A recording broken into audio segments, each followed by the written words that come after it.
Vladimir Putin का ये जो भारत दौरा है ये किस लिहाज से एक नई ऊर्जा पावर बैलेंस दुनिया को देने जा रहा है। संदेश दिया है कि अगर तेल के माध्यम से हमारा कुछ पैसा रशिया को जा रहा है तो दूसरे माध्यम से भी अब हम देंगे। अब तो एक तरह से उन्होंने ट्रंप को पूरा जवाब दे दिया है।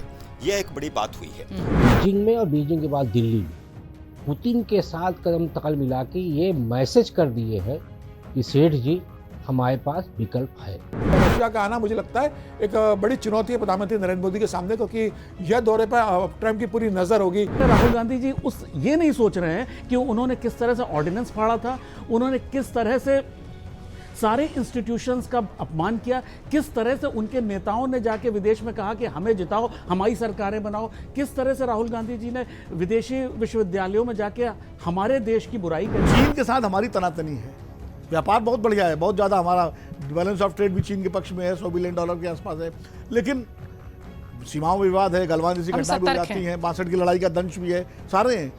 तो अगर रूस साथ में है तो कहीं ना कहीं चीन को भी हम न्यूट्रलाइज कर सकते हैं रूस के जरिए, और अगर चीन न्यूट्रलाइज हुआ तो पाकिस्तान भी न्यूट्रलाइज हो जाएगा। महत्वपूर्ण रही और भारत के लिए यात्रा इसलिए भी ज़रूरी है। मैं कहूँगा कि इसके पहले की दुनिया कैसी हो, मैं कहूँगा भारत के लिए प्री सिंदूर और पोस्ट सिंदूर दो इरा हमको मान लेने चाहिए। और सिंदूर में जिस तरीके से हम अकेले खड़े थे, हमको ये समझ लेना चाहिए कि आगे हम इस तरह अकेले खड़े होकर नहीं लड़ पाएंगे। हमारे पास हमारे मजबूत साथी होने चाहिए। नमस्कार, स्वागत आप सभी का। आप देख रहे हैं अपना पसंदीदा कार्यक्रम खबरों के खिलाड़ी। मैं हूं आपके साथ प्रतीक्षा। मेहमानों से परिचय कराती हूं। हमारे साथ अजय सेतिया जी मौजूद हैं, वरिष्ठ पत्रकार। अनुराग वर्मा जी हमारे साथ हैं, हमारे साथ राकेश शुक्ल जी हैं, समीर चौगाकर जी हैं, विनोद अग्निहोत्री जी हैं और अमर उजाला डिजिटल के संपादक जयदीप कर्णिक जी भी हमारे साथ मौजूद हैं। पूरी दुनिया की निगाहें अगर कह लीजिए तो इस वक्त भारत पर टिकी हुई हैं, या यूं कहें कि दिल्ली और मॉस्को पर टिकी हुई हैं। दरअसल व्लादिमीर पुतिन का ये जो भारत दौरा है ये किस लिहाज से एक नई ऊर्जा पावर बैलेंस दुनिया को देने जा रहा है। इसके अलावा मोदी और पुतिन की जो केमिस्ट्री है वो कैसे ग्लोबल वर्ल्ड में एक अलग तरीके की पहचान बनने जा रही है, और ऑल टाइम फ्रेंड रूस के साथ हमारा ये संबंध अंतर्राष्ट्रीय मंच पर किस ओर जाता हुआ अब दिखाई पड़ रहा है। इसी पर विस्तार से चर्चा करेंगे हमारे मेहमानों के साथ। शुरुआत कर रहे हैं आज समीर चौगाकर जी के साथ। समीर सर, ये जो पर्सनल टच दोनों नेताओं के बीच का दिख रहा है, हालांकि रूस तो हमारा ऑल टाइम फ्रेंड रहा है, लेकिन जब से प्रधानमंत्री मोदी ने भारत का नेतृत्व शुरू किया है तब से रूस के साथ, व्लादिमीर पुतिन के साथ एक अलग तरीके की केमिस्ट्री दिखाई पड़ती है। क्या ये विश्व को पावर बैलेंस वाली जोड़ी आपको लग रही है कि मिल रही है विश्व को? निश्चित रूप से। और देखिए, जब 2014 में प्रधानमंत्री बने थे नरेंद्र मोदी, उसके बाद से अगर आप उनका विदेश का दौरा अगर देखेंगे और तमाम दुनिया के तमाम लोगों के साथ उनके संपर्क देखेंगे तो सबके साथ उनका एक अच्छा बॉन्डिंग रहा है। ठीक है, पाकिस्तान भी प्रधानमंत्री मोदी गए थे कि संबंध सुधरेंगे, लेकिन पाकिस्तान उस श्रेणी में आ नहीं पाया। लेकिन आप देखेंगे तो प्रधानमंत्री मोदी के साथ संबंध सबसे बहुत बेहतर रहे। फिर वो अमेरिका के साथ भी रहे। ठीक है कि बाद में अमेरिका के साथ थोड़े अभी टैरिफ को लेकर संबंध डिस्टर्ब हो गए, लेकिन रूस के साथ तो भारत का एक पुराना संबंध रहा है। और जिस तरीके से प्रधानमंत्री नरेंद्र मोदी को रूस के राष्ट्रपति के साथ जो बॉन्डिंग रही है, और प्रधानमंत्री मोदी ने जिस समय रूस और यूक्रेन का युद्ध अभी भी चल रहा है, और जब वो गए थे तो यूक्रेन भी गए थे और रूस भी गए थे, और फिर उन्होंने पुतिन से कहा कि भाई ये बुद्ध का समय, युद्ध का समय नहीं है, और कोई भी युद्ध आपको बातचीत के टेबल पर सुलझाना चाहिए। तो प्रधानमंत्री मोदी का ये उनसे कहना कि आपको युद्ध रोकना चाहिए, इसको लेकर लगता है कि एक बड़ा प्रधानमंत्री का कद दिखाता है। और प्रधानमंत्री मोदी के बारे में रूस का ये कहना कि भाई प्रधानमंत्री अगर मोदी हस्तक्षेप करेंगे तो ये युद्ध रुक सकता है। ये जेलेंस्की भी बोल चुके हैं कि अगर प्रधानमंत्री नरेंद्र मोदी हस्तक्षेप करेंगे तो उनके हस्तक्षेप से ये युद्ध रुक सकता है। तो मुझे लगता है कि प्रधानमंत्री मोदी का ये कद है कि उन्हें ट्रंप भी उतना ही सम्मान देते हैं। ठीक है कि अब कई बार टैरिफ उन्होंने लगा दिया है, लेकिन प्रधानमंत्री मोदी का सम्मान फिर चाहे वो इजराइल के नेतन्याहू वो पूरा करते हैं, ट्रंप करते हैं, फ्रांस के राष्ट्रपति करते हैं, ब्रिटेन, मतलब दुनिया के तमाम बड़े ताकत प्रधानमंत्री मोदी और भारत का सम्मान करते हैं। और ये 2014 के बाद जिस तरीके से भारत ने दुनिया में अपनी दखल बढ़ाई है, दबदबा बढ़ा है भारत का, मुझे निश्चित रूप से मुझे लगता है कि वो एक बड़ा कारण रहा होगा। और जिस तरीके से पाकिस्तान को ऑपरेशन सिंदूर में जिस तरीके से सबक सिखाया है, मुझे लग रहा है ये भी एक बड़ा कारण रहा है कि भारत ने अपनी ताकत को बताया है। और चीन के साथ जिस तरीके से डोकलाम पे और बाकी जगह जो विवाद हुआ था, भारत ने जिस तरीके से वहाँ उसको चीन को भी सबक सिखाया, तो ये भारत की बढ़ती ताकत के रूप में है और रशिया के साथ पुराने संबंध रहे। इस समय रशिया का आना मुझे लगता है एक बड़ी चुनौती है प्रधानमंत्री नरेंद्र मोदी के सामने, क्योंकि यह दौरे पर ट्रंप की पूरी नजर होगी, इस दौरे पर चीन की नजर होगी, इस दौरे पर यूक्रेन की नजर होगी, नाटो की और यूरोपीय देशों की नजर होगी। बिल्कुल, जिस तरीके से समीर जी कह रहे हैं, एक नया आयाम स्थापित होने जा रहा है भारत और रूस के बीच। पहले से भी भारत और रूस से संबंध बहुत अच्छे रहे ही हैं और अब प्रधानमंत्री मोदी के आने के बाद व्लादिमीर पुतिन के जो कनेक्शंस उनके हैं, जो टर्म्स उनके हैं, उसकी चर्चा थोड़ी सी ज़्यादा होती है। अजय सर, जब हमने 90 के बाद एलपीजी देखा, दुनिया में लिबरलाइजेशन देखा, प्राइवेटाइजेशन देखा, ग्लोबलाइजेशन देखा, तब से मल्टीपोलर वर्ल्ड देखने को मिला।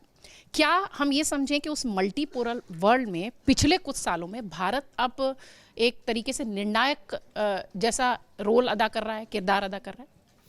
इसमें कोई शक नहीं है। जैसा कि समीर जी कह रहे थे कि यूक्रेन के प्रधानमंत्री भी कहते हैं, राष्ट्रपति भी कहते हैं कि अगर नरेंद्र मोदी दखल देंगे तो ये युद्ध रुक सकता है, और पुतिन भी कहते हैं कि अगर नरेंद्र मोदी दखल देंगे तो ये युद्ध रुक सकता है। इससे साफ है कि नरेंद्र मोदी और भारत एक सेंटर फिगर के तौर पर उभर कर दुनिया के सामने आया है। लेकिन हम एक दूसरी बात भी चर्चा करनी चाहिए कि इस वक्त जिस प्रकार स्वागत हुआ पुतिन का, वह कोई ऐसा नहीं है कि पहली बार हुआ है। इससे पहले भी ऐसा होता रहा है। पिछली बार जब ट्रंप भारत में आए थे तो अहमदाबाद में तब भी एयरपोर्ट पर लेने के लिए उन्हें प्रधानमंत्री मोदी गए थे। इससे पहले 8-10 लोगों को, प्रधानमंत्रियों को, राष्ट्रपतियों को नरेंद्र मोदी जाकर के एयरपोर्ट से ले चुके हैं। इसलिए ये कोई बहुत बड़ी बात नहीं है जिस प्रकार के कहा जा रहा है। लेकिन एक मैसेज दुनिया को इससे गया है। वो एक कहावत है ना हमारे यहाँ हिंदी में, 100 सुनार की 1 लुहार की। तो जिस प्रकार ट्रंप पिछले 1 साल से लगातार भारत के बारे में टिप्पणियां कर रहे हैं, नरेंद्र मोदी के बारे में टिप्पणियां कर रहे हैं कि हमने ऑपरेशन सिंदूर रुकवाया, मैंने 250 गुना टैरिफ की धमकी दी, मैंने 350 गुना टैरिफ की धमकी दी, और जिस प्रकार वो लगातार कहते हैं कि 50-60 बार बोल चुके हैं कि हमने युद्ध रुकवाया है, और जिस प्रकार उन्होंने धमकी दी कि अगर तेल का आपने आयात बंद नहीं किया तो हम और टैरिफ बढ़ा देंगे, और तेल का टैरिफ जो है भारत ने इसके बावजूद बंद नहीं किया।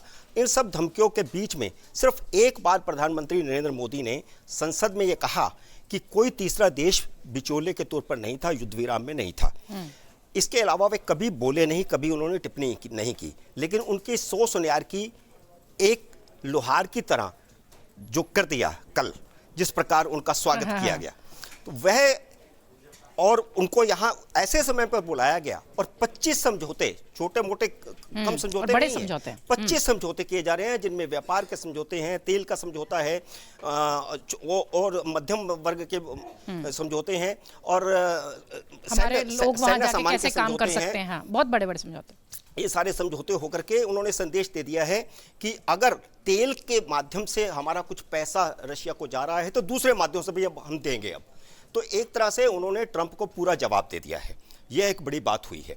दूसरी, ये भी एक जो बात अभी समीर जी भी कर रहे थे कि क्या त्रिगुटा बन सकता है, इसकी चर्चा कम से कम मैं तो पिछले 15-20 साल से लिखता रहा हूं कि दुनिया में संतुलन के लिए अगर चाइना, भारत और रूस का त्रिगुटा बनता है तो वह एक बड़ी ताकत बन सकता है। लेकिन प्रॉब्लम यह है कि भारत की चीन के साथ दुश्मनी है, सेना सीमा का विवाद है, वह हल नहीं होता, और चीन बीच बीच में शरारत भी करता रहता है, उस वजह से भी सारी चीज़ें। लेकिन आप देखिएगा कि सेर्गेई जो विदेश मंत्री है रूस के, उन्होंने आते ही जो बयान दिया है, बल्कि उससे पहले ही उन्होंने बयान दे दिया कि हमारी चीन के साथ जो समझौता है वो असीमित है, और भारत के साथ भी ये सीमित कर सकते हैं, हमें कोई आपत्ति नहीं है, कोई सीमा नहीं है। तो ये एक संकेत उन्होंने दिया, मीडिया को मैसेज दिया, देश को मैसेज दिया, दुनिया को मैसेज दिया कि हम भारत के साथ बहुत बड़े समझौते करने जा रहे हैं, और फिर वो हुए भी समझौते। 25 समझौते हो जाना कोई छोटी मोटी बात नहीं है, और ये संकेत जो है, हो सकता है कि इसका रिएक्शन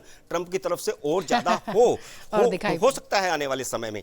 लेकिन भारत के प्रधानमंत्री नरेंद्र मोदी ने दृढ़ निश्चय कर लिया कि हम किसी के इशारे पर नहीं झुकेंगे चलेंगे। नहीं, और बिल्कुल आप देखिए कि राष्ट्रपति पुतिन ने भारत आने से पहले भारत के एक चैनल को जो इंटरव्यू दिया, और उस इंटरव्यू में उन्होंने जो बातें कही हैं वो बहुत ही महत्वपूर्ण हैं। उन्होंने नरेंद्र मोदी की तरफ से, भारत की तरफ से दुनिया को बताया कि भारत वो भारत नहीं है कि जो ब्रिटिश का जो कहा जाएगा वो का गुलाम था। पश्चिमी हाँ, का और गुलाम। नरेंद्र मोदी जो कहते हैं वो करते हैं, और नरेंद्र मोदी किसी के आगे झुकते नहीं, ये पुतिन ने कहा। तो ये एक संकेत पुतिन ने भी मैसेज जो है ट्रंप को दिया है। वेस्टर्न वर्ल्ड को दिया है, ट्रंप को दिया है। बिल्कुल ठीक है।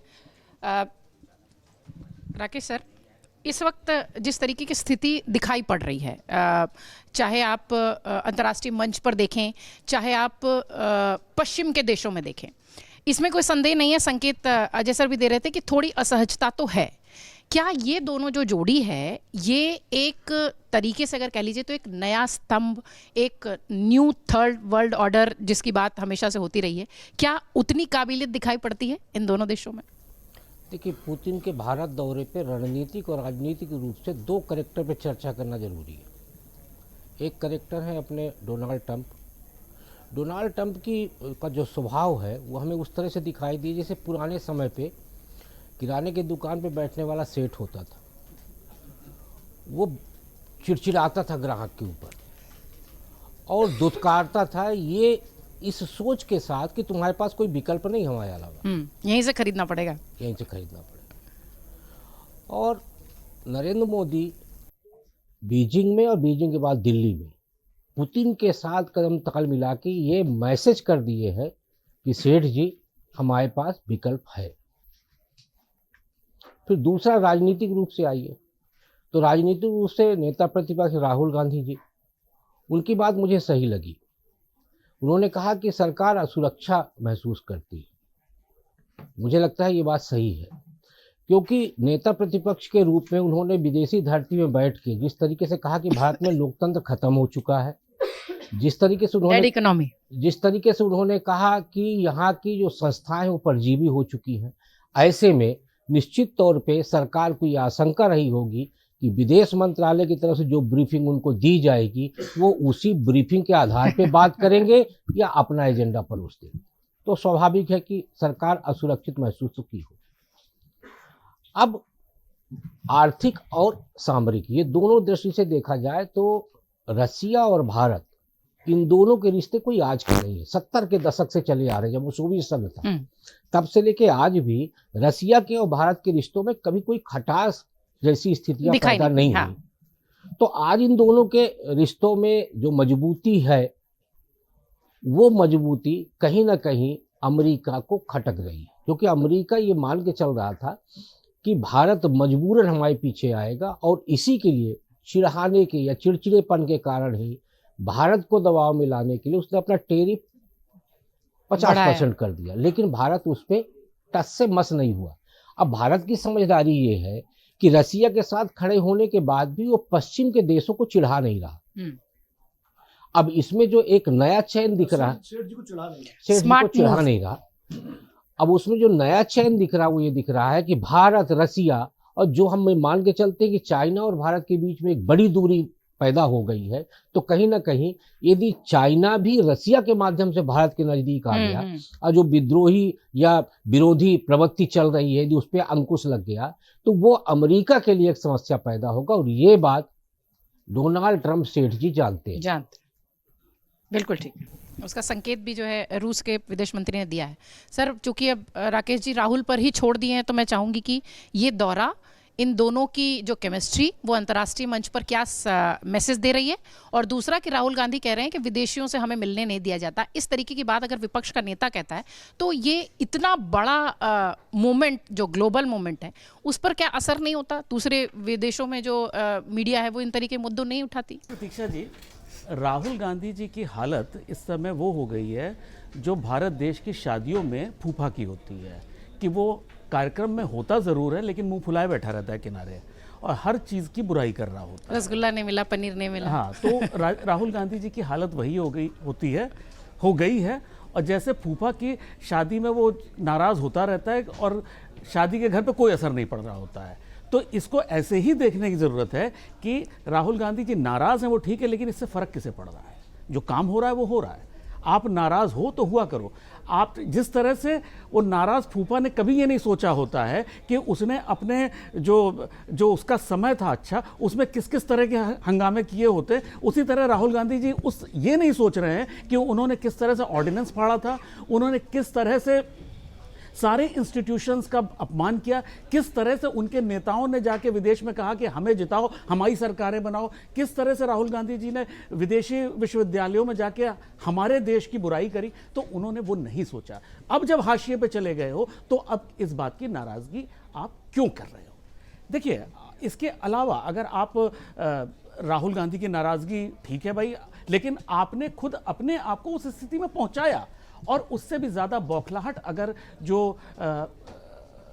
पुतिन ने जो क्रेमलिन में एक भारत के टीवी चैनल इंडिया टुडे आज तक को एक इंटरव्यू दिया था, उसमें जो उन्होंने बोला था, वो जिस तरह से हम सिर्फ एनालाइज कर रहे हैं ट्रंप को, अगर हम उस डोमेस्टिक पॉलिटिक्स की तरह देखें तो वो एक बहुत बड़ा संदेश है यहाँ के भारतीय विपक्ष के लिए भी, जो लगातार चाय वाला और वो AI वीडियो और ये सब जो कर रहे हैं, उनको भी ये संदेश है। व्यक्तिगत तो अलग है सर, डेड इकोनॉमी कह दे रहे हैं अगर पूछा जा रहा है। मतलब आप कह क्या रहे हो ये सोच लो, तो इनके लिए भी एक बहुत बड़ा संदेश था वो, कि जिस तरह से उन्होंने कहा कि वो भारत की जो ग्रोथ है वो एक जादू की तरह मिरेकल ग्रोथ हुई है, जिस तरह से वो 77 साल पुराना वाला भारत देश नहीं है, प्रधानमंत्री मोदी भारत अब दबाव में नहीं आएंगे। तो जो विपक्ष ने के खिलाफ विपक्ष जो प्रधानमंत्री मोदी के को जो जिस तरह से जिन मुद्दों पे घेरना चाहता है, उसी को पुतिन ने काउंटर कर दिया। तो ये एक बहुत बड़ा मैसेज, और वो उससे सब्सटैंशिएट होता है कि उन्होंने कहा कि मोदी से मेरी जो बॉन्डिंग है वो डिफरेंट लेवल की है। तो इस जो बातें हैं वो जिस तरह से ये पुतिन का कहना, जो पुतिन के इंटरव्यू में स्टेटमेंट्स हैं, वो जिस तरह से ट्रंप को मैटर करते हैं, उसी तरह से भारत के विपक्ष को भी मैटर करते हैं। इसमें एक बात मैं जोड़ना चाहता हूं कि एक परंपरा रही है कि विपक्ष का नेता जब भी कभी विदेश जाता है, वह विदेश मंत्रालय से ब्रीफिंग लेकर के जाता है। विपक्ष का नेता ही नहीं, बल्कि कोई सांसद भी अगर विदेश जाता है तो वह भी ब्रीफिंग लेकर के जाता है कि मैं फलां देश में जा रहा हूं, मुझे किस बात करनी है, कैसी बात करनी है, हमारे उनके साथ कैसे रिश्ते हैं, अगर मेरी कोई चर्चा होती है वहां के अधिकारी के साथ तो मेरा स्टैंड क्या होगा। ये हमेशा रहता है, जब तक कि आपकी व्यक्तिगत यात्रा ना हो, जब तक कि आपकी पारिवारिक यात्रा ना हो, तो सांसद को भी ब्रीफिंग लेनी पड़ती है। ये परंपरा रही है। लेकिन हमारे विपक्ष के नेता, इससे पहले सांसद भी थे, तब भी विदेशों में जाते थे तो कभी ब्रीफिंग नहीं लेते थे, बल्कि वहां पर जाकर के लगातार विदेशों से मदद मांगते थे भारत में लोकतंत्र को बचाने के लिए। ये खुद मणिशंकर अय्यर पाकिस्तान में गए, उन्होंने कहा कि सरकार गिरानी है, वो अलग बात है, लेकिन एक विपक्ष के नेता के तौर पर भी वो इसी तरह की हरकतें कर रहे हैं। तो अगर मुझे नहीं पता कि नरेंद्र मोदी सरकार ने विपक्ष के नेताओं को रोका है उनसे मुलाकात करने के लिए या नहीं रोका है, लेकिन रोका है तो संभवतः इसीलिए रोका है क्योंकि वह कभी सेना के खिलाफ बोल देते हैं, कभी कहते हैं कि चाइना की सेना हमारे से बेहतर है, कभी संविधान के पर टिप्पणी करते हैं, कभी सुप्रीम कोर्ट पर टिप्पणी करते हैं, कभी चुनाव आयोग पर टिप्पणी करते हैं। तो ये एहतियात तो बरतना ही पड़ेगा, क्योंकि जब विपक्ष का नेता विदेश जाते हुए ब्रीफिंग ही नहीं लेगा और फिर आकर के उन्होंने क्या बात किससे की उसके बारे में भारत सरकार को सूचित ही नहीं करेगा, तो निश्चित रूप से एहतियात तो फिर गवर्नमेंट को लेनी पड़ेगी। मुझे नहीं पता कि ली है या नहीं ली है। इस बात में कम सच्चाई है। मैं अपने दर्शकों को साइड में स्क्रीन पर देख सकते हैं, लगातार जो भी विदेशों से मेहमान आते हैं उनसे किस तरीके से राहुल गांधी मिलते हुए भी दिखाई पड़ रहे हैं, कांग्रेस के तमाम नेता मिलते हुए दिखाई पड़ रहे हैं, आप अपने स्क्रीन पे देख रहे हैं। सर, राहुल पर चर्चा नहीं चाहती मैं चाहती हूँ कि आप बताएं कि कैसे रशिया और भारत का ये जो संबंध है ये समय के साथ साथ ग्रोथ करता गया है, शुरुआत से लेकर अब तक, सोवियत से लेकर रूस तक, और उसमें ये वाला पीरियड जब पुतिन और मोदी साथ दिखाई पड़ते हैं। मैं शुरू करूंगा 1972 की बात होगी, जब अमेरिका के राष्ट्रपति रिचर्ड निक्सन जो है चीन गए थे। अब आपको लगेगा चीन और अमेरिका कहाँ से आ गया, बात तो रूस भारत की हो रही, लेकिन संदर्भ में तो वहाँ चीन के जो उस वक्त सुप्रीम लीडर थे, चेयरमैन माओ त्से-तुंग, उनसे जब निक्सन की बात हुई, और ये बहुत काफ़ी कटुतापूर्ण संबंध के बाद ये एक चैप्टर खुला था पिंग पोंग डिप्लोमेसी के नाम से, क्योंकि पहले टेबल टेनिस की टीम गई और फिर वो, तो माओ त्से-तुंग ने एक सेंटेंस कहा था, निक्सन ने कहा कि there are two winds, east and west, यानी दुनिया में दो हवाएं हैं, एक पश्चिमी हवा एक पूर्वी हवा। तो माओ ने जवाब दिया कि east wind prevails over the west wind, कि पूर्वी हवा पछुआ हवा पर हावी है, भारी है। तो मैं आज इस संदर्भ में जोड़ रहा हूँ, भारत का जो नया वर्ल्ड ऑर्डर दुनिया का जो तैयार हो रहा है, ये ईस्टर्न वर्ल्ड ऑर्डर है जो बनता हुआ दिख रहा है हमको। रूस, भारत और चीन, वो तस्वीर याद कीजिए जब एससीओ समिट में प्रधानमंत्री नरेंद्र मोदी गए थे, तो पुतिन, शी जिनपिंग और नरेंद्र मोदी जी तीनों एक साथ खड़े हुए। उस वक्त भी आपने कहा था कि आरआईसी नया वर्ल्ड ऑर्डर है। नया वर्ल्ड ऑर्डर मैंने कहा था। और मुझे लगता है कि इसमें एक चीज़ और जोड़िए, अभी घटना एक और हुई है पुतिन के यहाँ भारत आने से पहले कि चीन ने रूस के नागरिकों के लिए, रूस ने चीन के नागरिकों के लिए वीज़ा फ्री कर दिया है 1 महीने का, मतलब एक महीने जाके रह सकते हैं, और सितंबर में चीन ने रूस के लिए किया था। तो एक तरह से अब उसका नतीजा ये हुआ कि इस वक्त रूस में और चीन में जो टूरिस्ट हैं उनकी संख्या ज़बरदस्त बढ़ गई है और यूरोप में कम हो गई है। तो यूरोप का चिंतित होना स्वाभाविक है। भारत जो एक बफर के रूप में काम करता था, खासकर चीन को कंटेन करने के लिए या रूस को यूरोप के देशों के लिए एक ट्रस्टेड कंट्री था, बिना उनके गुट में शामिल हुए, बिना नाटो में शामिल हुए। जब दुनिया कोल्ड वॉर में थी, शीत युद्ध में थी, तब भी हम नॉन अलाइनमेंट के जरिए दोनों कैंप्स के साथ अपना रिश्ते अच्छे रखते थे। और उसका एक सबसे बड़ा उदाहरण 1980 का है, जब मास्को ओलंपिक हो रहे थे और सोवियत यूनियन ने अफगानिस्तान पे अपनी सेना भेजी थी, तो भारत ने उसकी कड़ी निंदा की थी, लेकिन मास्को ओलंपिक का बहिष्कार नहीं किया था, उसकी आलोचना की। और मास्को ओलंपिक यानी दोनों, तो ये हमारी नीति रही है। प्रधानमंत्री नरेंद्र मोदी ने दरअसल अंतर्राष्ट्रीय संबंध होते हैं वो एक दूसरे की जरूरत पर निर्भर करते हैं, और आजकल तो अर्थ पर ही इस है समय पूरी तरह से। पुतिन को भी भारत की जरूरत है और भारत को रूस की जरूरत है, क्योंकि अमेरिका ने जिस तरह दादागिरी दिखाई है और खासकर ट्रंप के आने के बाद जिस तरह अमेरिकन डिप्लोमेसी पूरी तरह से एकाधिकारवादी हो गई, लगा ट्रंप सारी दुनिया चला रहे हैं। वो जब चाहे तो गाजा का युद्ध रोक दें, जब चाहे तो यूक्रेन का रोक दें, जब चाहे छड़ी घुमा के, तो और वो जब चाहे भारत पाकिस्तान की लड़ाई रोक दें। वो जो उन्होंने मैसेज दिया दुनिया को, जो कि कभी पुराने अमेरिकी राष्ट्रपतियों ने नहीं दिया, इस तरह से करते वो सब थे अपना, लेकिन सलीके से करते थे। ट्रंप साहब थोड़ा बदेस तरीके से आके उन्होंने करना शुरू कर दिया, तो दुनिया में स्वाभाविक है फिर उसका एक रिएक्शन भी हुआ। और भारत जो पिछले मतलब नरसिंह राव के ज़माने से थोड़ा अमेरिका, राजीव गांधी के ज़माने से मैं कहूँगा, अमेरिका के प्रति उसका रुख जो है सॉफ्ट हुआ था और अमेरिका के साथ उसने रिश्ते बढ़ाने शुरू कर दिए थे। और वो रिश्ते लगातार नरसिंह राव के ज़माने में, अटल जी के ज़माने में, मनमोहन सिंह के ज़माने में न्यूक्लियर डील हुई अमेरिका के साथ, सब किया और हम काफ़ी क्लोज हो गए थे। मोदी जी के ज़माने में भी, ट्रंप का पिछला कार्यकाल हम बहुत, तो एक तरह से ये मैसेज भी जा रहा था कि हम अमेरिकी खेमे में बढ़ते चले जा रहे हैं। लेकिन फिर ट्रंप ने आगे जो झटका दिया और जिस तरह से पूरा व्यवहार किया, उससे भारत ने अपना दूसरा विकल्प खोज लिया, खोजना भी चाहिए। मुझे लगता है कि रूस और भारत की जो मैत्री है ये है बहुत पुरानी। 1947 में नेहरू जी जब प्राइम मिनिस्टर बने, स्टालिन उस समय जो है वो रूस के सर्वेसर्वा थे, डिक्टेटर थे, वहाँ के राष्ट्रपति थे।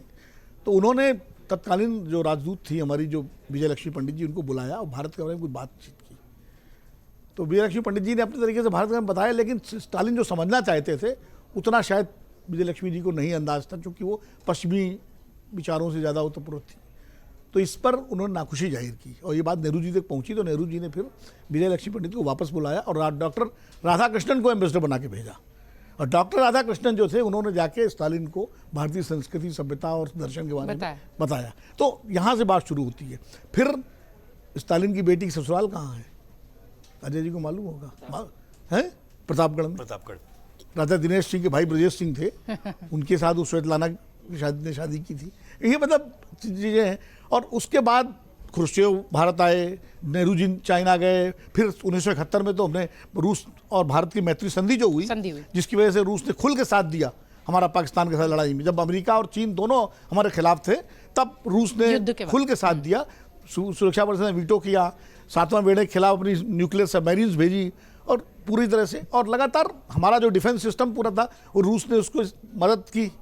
अमेरिका से जब हम टेक्नोलॉजी मांग रहे थे स्टील प्लांट लगाने की, तो अमेरिका ने शर्त रखी कि आप प्राइवेट सेक्टर में लगाइए। नेहरू जी पब्लिक सेक्टर में लगाना चाहते थे, तो उसने मना कर दिया टेक्निक। तो फिर हमने रूस से ली, फिर चेकोस्लोवाकिया से, उन देशों से जो सोवियत के देश थे। तो ये सारे प्लांट लगे हुए हैं, बोकारो, आपका राउरकेला, भिलाई, ये उस टेक्नोलॉजी। तो भारत के सार्वजनिक क्षेत्र के निर्माण में और डिफेंस के निर्माण में रूस का जो सहयोग रहा है वो अतुलनीय है, और इसीलिए उसको हम ऑल वेदर फ्रेंड कहते हैं। अब जो ये दोस्ती मतलब पुतिन और आज बड़ा दिलचस्प तस्वीर छपी है, अटल जी और पुतिन बैठे हुए हैं, मोदी जी पीछे खड़े हुए हैं, चीफ मिनिस्टर थे, डेलीगेशन एक्स्ट्रा थे, तो गुजरात के चीफ मिनिस्टर थे, तो उस समय से जाहिर परिचय हुआ होगा। तो ये दोस्ती, और फिर मोदी जी कितनी बार रूस गए, उन्होंने जिस तरह से संबंधों को आगे बढ़ाया, मुझे लगता है ये बहुत अच्छा अवसर है। और देखिए जो भी शुक्ला जी ने कहा है कि चीन के साथ हमारी तनातनी है, व्यापार बहुत बढ़िया है, बहुत ज़्यादा हमारा बैलेंस ऑफ ट्रेड भी चीन के पक्ष में है, $100 बिलियन के आसपास है, लेकिन सीमाओं में विवाद है, गलवान जैसी घटना भी हो जाती हैं, 62 की लड़ाई का दंश भी है, सारे हैं। तो अगर रूस साथ में है तो कहीं ना कहीं चीन को भी हम न्यूट्रलाइज कर सकते हैं रूस के जरिए, और अगर चीन न्यूट्रलाइज हुआ तो पाकिस्तान भी न्यूट्रलाइज हो जाएगा। आप इसका पूरा धुरी देखिए कि अगर भारत, रूस और चीन का एक त्रिगुट मान लीजिए बनता है डिप्लोमेटिक, तो पाकिस्तान भी न्यूट्रलाइज होगा, और अगर पाकिस्तान न्यूट्रलाइज होगा तो हमारी जो पश्चिमी सीमाएं हैं वो भी सुरक्षित होंगी। पाकिस्तान को तो वैसे अफगानिस्तान ही न्यूट्रलाइज किया जा रहा है वो एक अलग मसला है।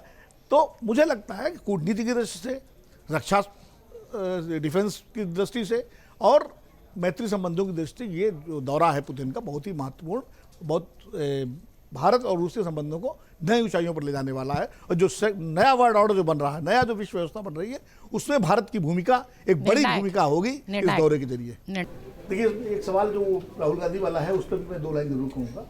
विपक्ष के नेता के तौर पर राहुल गांधी ने विदेश में जाकर क्या कहा, क्या नहीं कहा, मोदी जी ने विदेश जाने में क्या कहा भारत को लेके, वो सब महत्वपूर्ण नहीं। महत्वपूर्ण ये है कि एक परंपरा जो है कि जब भी कोई राष्ट्राध्यक्ष आता है विपक्ष नेता के साथ उसकी ब्रीफिंग होती है, 10 मिनट की मुलाकात होती है और MEA उसको ब्रीफ करता है।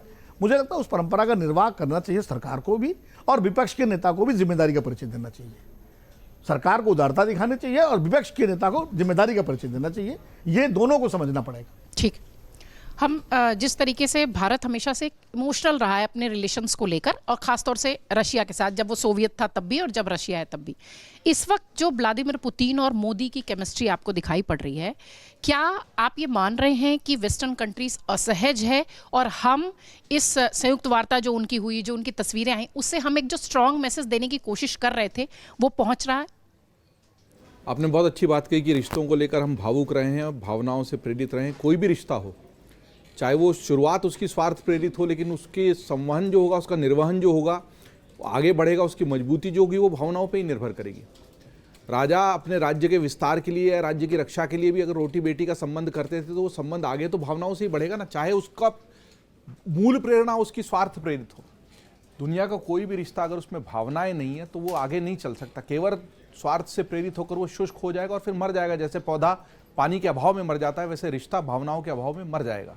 भावना नहीं होगी तो रिश्ता नहीं चलेगा, चाहे 2 देशों के बीच हो, चाहे 2 लोगों के बीच हो। जब भी हम भारत रूस की बात करते हैं तो मैं तो बचपन की उन गलियों में खो जाता हूं जब पुस्तक मेले लगते थे भारत और रूस के, और उसमें से पुस्तकें खरीद खरीद के पढ़ी है। और मेरे घर पे तो सोवियत भूमि और सोवियत नारी आती थी चिकने पन्नों वाली।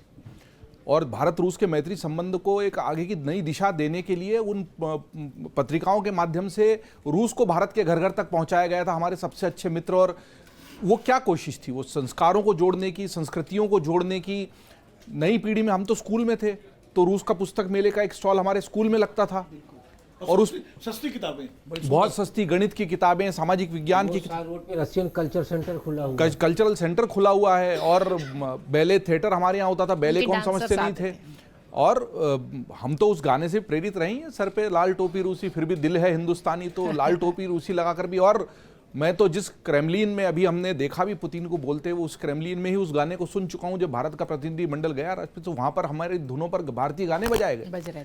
तो दिलों में उस तरह की मोहब्बत दोनों तरफ पली है, तभी वो रिश्ता आगे बढ़ा। चाहे 2 नेताओं ने सोचा हो कि इस वक्त विश्व समीकरण को देखते हुए दोनों देशों का साथ आना जरूरी है, शुरुआत उसकी उस स्वार्थ से, उस जरूरत से प्रेरित रही होगी, लेकिन उसको आगे बढ़ाने के लिए खूब बीज बोए गए। और इसीलिए जैसे मैंने अपने स्कूल के दिनों में भारत रूस के वो संबंध को देखा है, जिया है, पुस्तक मेले से सस्ती किताबें खरीदी हैं, सोवियत भूमि सोवियत नारी को आते से ही हमारे घर में हम बच्चे लपक लेते थे और उन किताबों को पढ़ते थे, और फिर बाद में कवर चढ़ाने के बड़े अच्छे काम आती थी। वो मोटा मोटा चिकना ग्लॉसी पेपर था वो।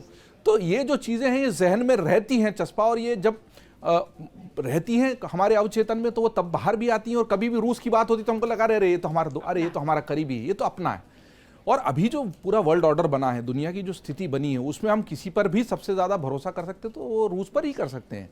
चीन से रूस की वजह से संबंध बेहतर हो सकते हैं, लेकिन सिंदूर में भी जिस तरह की भूमिका चीन ने निभाई, 62 का दंश हम कभी नहीं भूलेंगे, इसलिए पूरा भरोसा कभी नहीं करेंगे। और अमेरिका में तो ऐसा चौधरी बैठ गया जो बाह मरोड़ने पर आतुर है। और ये जो यात्रा अभी हुई है ना व्लादिमीर पुतिन की, ये दरअसल केवल भारत के लिए नहीं, रूस के लिए और खुद पुतिन के लिए भी बहुत महत्वपूर्ण है। जिस तरीके से पिछले 2-2.5 सालों में रूस यूक्रेन युद्ध के माध्यम से पूरे पश्चिम ने पुतिन को कोने में, हाशिए में ढकेलने की कोशिश की, अर्थव्यवस्था पर प्रहार किया, जो उससे तेल खरीदेगा उसको भी हम टैरिफ लगा देंगे, जो उससे संबंध रखेगा उसको भी निपटा देंगे, उसका हुक्का पानी बंद कर देंगे। दुनिया के भाई पंचायत में हुक्का पानी बंद करने का निर्णय तो चौधरी करते हैं, और ये चौधरी दुनिया का बनने की कोशिश कर रहे थे। और पुतिन ने कह दिया कि मैं दुनिया की इस पंचायत को ही नहीं मानता। और ऐसे में दुनिया में उस छवि को बरकरार रखने के लिए जब वो भारत आते हैं ना, तो उनकी भी उस हाशिए से निकलने की छटपटाहट स्पष्ट दिखाई देती है, क्योंकि जिस पिंजरे में कैद करने की कोशिश पश्चिम ने उनको की है, उस पिंजरे से बाहर निकलकर उड़कर भारत की धरती पर आते हैं सीना ठोककर। और भारत भी कहता है कि भाई तुम हम पर टैरिफ लगाओगे तो हमारे पास विकल्प है, पुराना दोस्त हमारे साथ है। सिंदूर में S-400 की भूमिका को हम भूल सकते हैं क्या? तो ये संबंध बहुत गहरे हैं। कडानकुलम का पूरा हमारा परमाणु संयंत्र और दूसरे ऊर्जा के जो हमारे साझेदारी हैं बहुत गहरी हैं, इसकी जड़ें बहुत गहरी हैं, इसके बीज बहुत गहरे हैं। बहुत सारा विनोद जी ने भी विस्तार से बताया। मैं ये जरूर कहूंगा कि जिस व्लादिमीर पुतिन को एक तानाशाह राष्ट्रपति के रूप में पोर्ट्रे करने की लगातार कोशिशें पश्चिम ने की, उनका जो लंबा साक्षात्कार भारत के टेलीविजन चैनल ने लिया, उसको लोगों को गौर से सुनना चाहिए। उसमें उन्होंने स्पष्ट कहा है कि सोवियत संघ अच्छा था लेकिन अपनी गलतियों से ही वो टूटा। मैं किसी नेता का नाम नहीं लूंगा, बहुत ही बढ़िया। उससे आपको पता लगता है कि नेता के रूप में वो उनकी सोच क्या है। उन्होंने बहुत गंभीरता से ये बात कही कि इसमें कोई बोरिस येल्त्सिन की या गोर्बाचोव की गलती नहीं है। वो जो अवधारणा थी, जिस समाजवाद और साम्यवाद की बुनियाद पर खड़ी करने की कोशिश उस व्यवस्था को की गई थी, उसका ध्वस्त होना तय है, चाहे नेता कोई भी हो। देखिए बहुत गंभीर बात है। जो विश्व राजनीति को, सोवियत संघ के विघटन को समझते हैं, उन्होंने कहा कि वो व्यवस्था ही ध्वस्त होने के लिए बनी थी, उस व्यवस्था में खामी थी, इसलिए मैं अपने और एक तो बड़प्पन ये भी दिखाया कि अपने ही किसी पूर्ववर्ती नेता का। दूसरी उन्होंने जो महत्वपूर्ण रेखांकित करने वाली बात इस साक्षात्कार में कही है कि उन्होंने कहा है कि अब अच्छा पूछा गया ये विघटन तो हो गया, अब आप, मैं बिल्कुल जोड़ना नहीं चाहता, क्योंकि अगर अब सोवियत संघ जुड़ेगा तो रूस के उस राष्ट्रवाद से, उस धार्मिक नीतियों से और उसके गहरे संबंध है, उस पर हम कभी विस्तार में जाएंगे, स्लोवाक वाली और कैथोलिक चर्च वाली, और बहुत सारी उसमें न्यूआंसेस, छोटी छोटी बिंदु हैं जिनको विस्तार से समझने की जरूरत है। लेकिन उन्होंने बहुत स्पष्ट रूप से कह दिया कि पश्चिम मेरे खिलाफ षड्यंत्र करता है ये बताने की कि आसपास के छोटे देशों को निगल कर खा जाने की प्रवृत्ति वाले हैं, और इनको सबको जोड़कर फिर से पूरा एक वापस सोवियत संघ बनाने का इनका सपना है, जिसके बेताज बादशाह वो हों, जो कि नहीं। इन्होंने सिरे से उसको झुटलाया। और ऐसी बहुत सारी बातें, उसके विस्तार में हम अलग से जा सकते हैं, लेकिन नेता के रूप में वो कैसे हैं, वो रूस को इसी तरीके से क्यों चला रहे हैं, उसको समझने में हमें मदद मिलती है इस तरह के साक्षात्कार जब सामने आते हैं उनकी इस यात्रा के पूर्व। और पूरी यात्रा बहुत महत्वपूर्ण रही, और भारत के लिए यात्रा इसलिए भी जरूरी है। मैं कहूंगा कि इसके पहले की दुनिया कैसी हो, मैं कहूंगा भारत के लिए प्री सिंदूर और पोस्ट सिंदूर 2 इरा हमको मान लेने चाहिए। और सिंदूर में जिस तरीके से हम अकेले खड़े थे, हमको ये समझ लेना चाहिए कि आगे हम इस तरह अकेले खड़े होकर नहीं लड़ पाएंगे। हमारे पास हमारे मजबूत साथी होने चाहिए। दुनिया में युद्ध के तरीके बदल चुके हैं। अब युद्ध भूमि में जाकर युद्ध नहीं लड़े जाते, रिमोटली लड़े जाते हैं, सैटेलाइट से लड़े जाते हैं, 3-3 हज़ार 5-5 हज़ार किलोमीटर की मिसाइलों से लड़े जाते हैं, बटन दबाकर सारे सिस्टम को जाम करके युद्ध लड़ लिए जाते हैं। और उस जमाने में जब अमेरिका में हमको लगातार आसिम मुनीर लंच और डिनर करते हुए राष्ट्रपति के साथ नजर आते हैं, तो हमको समझना पड़ेगा कि हमारे दोस्त को हमें अपने और करीब रखना ही होगा। हमेशा का मित्र है रूस हमारा। और अब रूस के राष्ट्रपति व्लादिमीर पुतिन जब भारत आए हैं, जिस तरीके से गर्मजोशी से दोनों के संबंध दिखाई पड़े, जिस तरीके से संयुक्त प्रेस कॉन्फ्रेंस हुई, जिस तरीके से समझौते हुए, वो ये बताता है कि ये सिर्फ कूटनीतिक मोमेंट नहीं है, एक बहुत बड़ा संकेत है पश्चिमी देशों को भी और थर्ड वर्ल्ड ऑर्डर की ओर, जिसमें भारत बहुत निर्णायक भूमिका में नजर आने वाला है। ये वो भी संकेत देता दिखाई पड़ता है। बहुत शुक्रिया आप तमाम मेहमानों का विचार रखने के लिए, और बहुत शुक्रिया आप सबका खबरों के खिलाड़ी देखने के लिए। कमेंट बॉक्स खुला हुआ है, अपनी प्रतिक्रिया जरूर रखें।